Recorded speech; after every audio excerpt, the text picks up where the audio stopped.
Hello mga ka-Province Life! Welcome back po muli sa ating munting channel.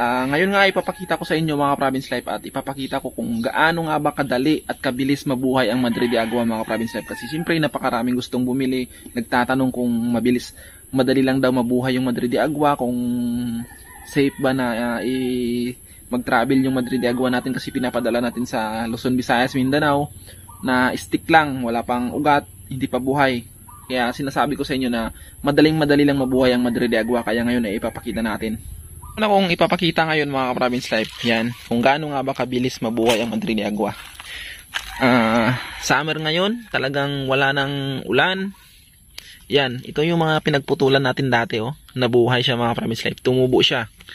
Tingnan nyo, ito yung mga, oh, yan yung tinapon-tapon lang natin dito, pero nagkaroon ng ugat ito rin.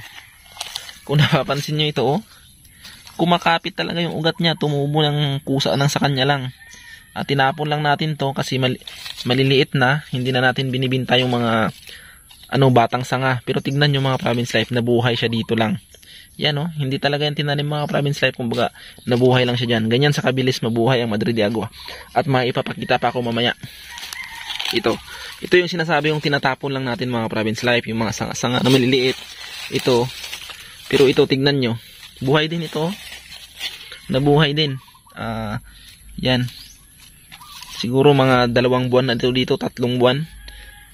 Yan, kasi tandang-tanda ko October, November pa ako nagbinta na dito ko tinapon. Kasi yung mga last ko na bininta, doon ako nagputol. Doon banda. Kaya yan mga Province Life, ganyan sa kabilis mabuhay ang Madre de Agua. Meron pa dito mga Province Life. Tignan nyo to. Yan. Ito yung mga itinapon na natin to. Na mga sanga-sanga. Buhay na buhay, oh. Yan. Yan. Nandyan lang yan. Yan. Tinatapon lang natin dyan. Kaya sa mga gustong umorder mga Province Life, yun. Stick lang nga yung binibinta natin. Madaling mabuhay mga Province Life. Sobrang dali lang siya mabuhay. Sa mga ganito yun mga Province Life. Yung sinasabi ko na tinapon na natin na sanga kasi medyo bata pa. Kahit tinapon natin sobrang init, nabuhay pa rin sila mga Province Life. Kaya yan, sa mga gustong umorder, yan sa ilalim, napakaraming mga sasanga na pwede nating putulin para ibinta. Ito pa at ipapakita ko pa tong isa.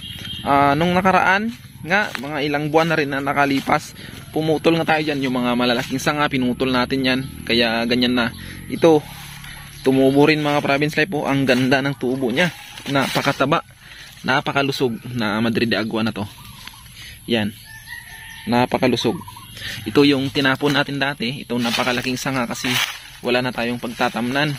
Kasi busy tayo mga Province Life. Nagputol lang ako. Tapos bininta lang yung mga sanga-sanga niya. Ito pwede pa itong putol-putulin. Tingnan, buhay na buhay pa itong mga Province Life. Yan. Green na green pa, oh. Ano na siguro itong mga Province Life? 2 months. 2 buwan na to dito na nakahiga itong sanga na to. Pero tignan nyo naman, siguro magta-3 buwan. Last year pa to mga Province Life, eh. Last year pa to, natatandaan ko to. Pero tignan nyo, buhay na buhay. Ganun lang kadali mga buhay ang Madre de Agua. Kahit nga tinatapon lang ay nabubuhay. Ano na lang pag talagang inalagaan at tinanim. Diyan, nandito lang to siya mga Province Life. Grabe, hindi ko akalain. Ngayon ko lang to nakita kasi ngayon lang tayo bumalik na ganyan pala ang pagkabuhay niya. Oh, taba, oh. Napakaganda kahit hindi nakatanim. Kaya sa mga gustong umorder mga Province Life, ngayon alam nyo na kung gaano kabilis at kadali mabuhay ang Madre de Agua. Yan, oh. Kitang-kita sa ebidensya. Sa loob ng 3 buwan na nakaiga tong kahoy na dito, oh. Buhay na buhay, green na green. Yan, may tumutubo pa dito. Ganun siya kadali mabuhay. Yun, marami pa tayong available mga Province Life. Sa mga gustong umorder, chat lang po kayo sa Facebook natin, Anwar Gambit. Yan, napakaganda ng tubo niya, oh. Napakaganda.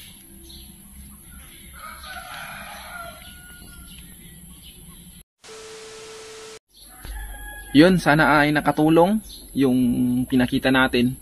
Hindi pag-aalaga yun kasi tinapon lang, pero ang ibig ko pong sabihin doon ay madali lang talaga siyang mabuhay. Hindi natin inalagaan yun, tinapon lang natin. Nandyan lang, sobrang init ng panahon. halos hindi na umuulan ng isang buwan na, pero okay na okay pa rin nabuhay sila. Ano na lang pag inalagaan yung mga province life, ibig sabihin mas madaling mabuhay pag naalagaan natin. Kaya yun, sa mga gustong umorder ng Madrid de Agua na ka-province life natin, chat lang po sa Facebook natin, Anwar Gambit. May tinanim nga ako dito at napabayaan ko siya ng mga ilang buwan. Tuyong tuyo, halos nalanta na tong mga dahon niya, itong mga sanga na to nalanta. Pero nung dinilagan natin nung isang araw at ngayon, yan, nabuhay ulit. Kaya yan mga province life, kailangan talagang alagaan. Maliban na lang sa tinatapon, mas okay pa yung tinatapon mo kasi nauulanan nung umulan, kahit tagtuyo na, at least nakarecover siya. Ito mas mahirap siyang mabuhay na nandito kasi nasa ano na siya, sapat na siya, sa paso na siya. Kaya sa sobrang init, kahit hindi siya nasisikatan ng araw, pero natuyo yung ano niya, lupa. Pero okay na siya ngayon. Yun, ulitin ko sa mga gustong umorder ng Madrid de Agua, yan po yung mga ibibigay natin, no? Ang gagandang mga sanga, matured na mga sanga. Kaya ito din, ang gaganda ng mga sanga. Yan, sobrang dami nating mga tanim dito. Yan pa. Yan, wala mo nang tanim ng palay ngayon kasi tagtuyo. Nagtanim sila ng mga ng munggo. Yun na lang po yung mga tinanim ng mga farmer ngayon dito sa amin kasi sobrang tag-init. Yan.